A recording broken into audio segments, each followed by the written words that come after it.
Il y a un ban, ce qui est une défense. On ne peut pas photographier ou filmer un coffre, un cercueil, pardon, qui revient d'Irak, couvert du drapeau américain. C'est strictement défendu par le Pentagone et le gouvernement de Bush.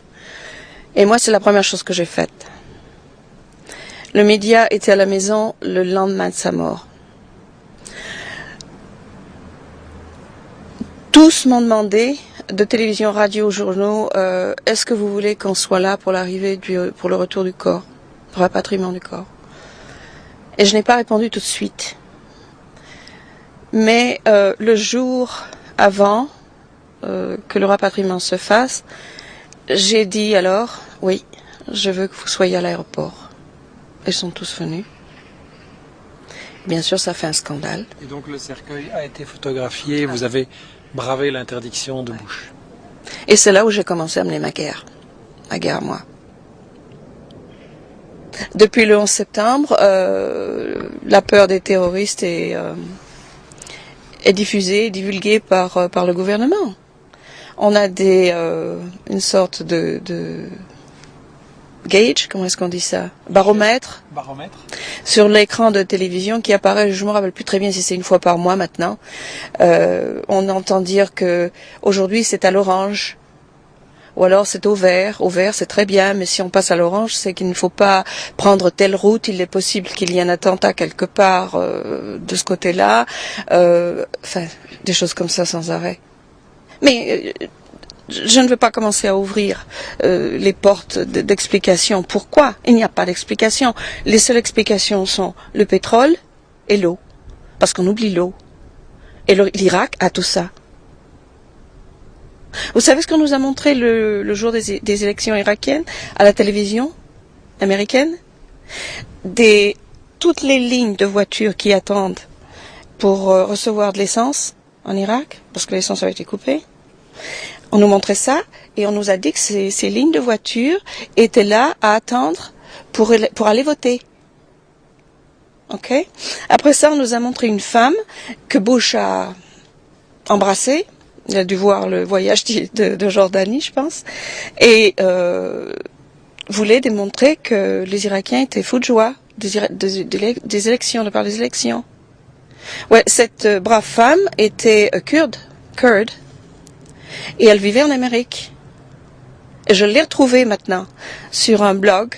Et elle a fait partie d'une conférence qui a eu lieu très récemment à Amman pour les femmes irakiennes. Et elle était ambassadrice de Bush, bien sûr.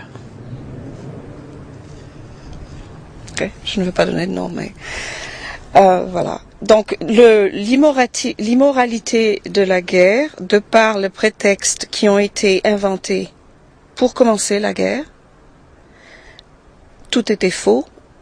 En fait, il n'y a rien de vrai dans tout ce qu'on nous a dit. Rien. Bush veut se remplir les poches et remplir les poches de ses amis. En ce moment, l'Irak est vendu, littéralement vendu, aux plus grosses corporations américaines. C'est flagrant. Enfin, je sais pas comment on peut manquer ça. C'est exactement ce qui se passe. Ça n'est pas beaucoup dit à la télévision. Oui. Ça n'est pas montré. Non, il ne faut quand même pas avoir inventé quelque chose d'énorme pour comprendre ça.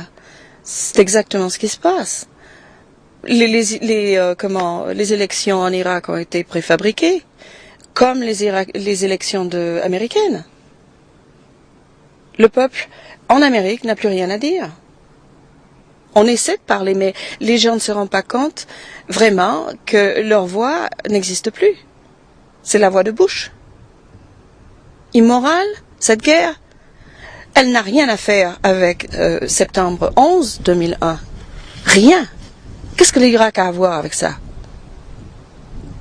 Justement, quand vous parlez d'un mouvement anti-guerre aux États-Unis, ce qu'on a du mal à comprendre ici en Europe, c'est pourquoi la population des États-Unis réagit et approuve-t-elle la guerre? Comment l'expliquer? Voilà, il y a une chose je sais pas, qui n'est pas très claire ici, j'ai l'impression, c'est que le média, on ne sait rien aux États-Unis. On ne nous dit rien. CNN, par exemple, c'est une plaisanterie. J'étais en CNN, je sais pas, peut-être 10 fois.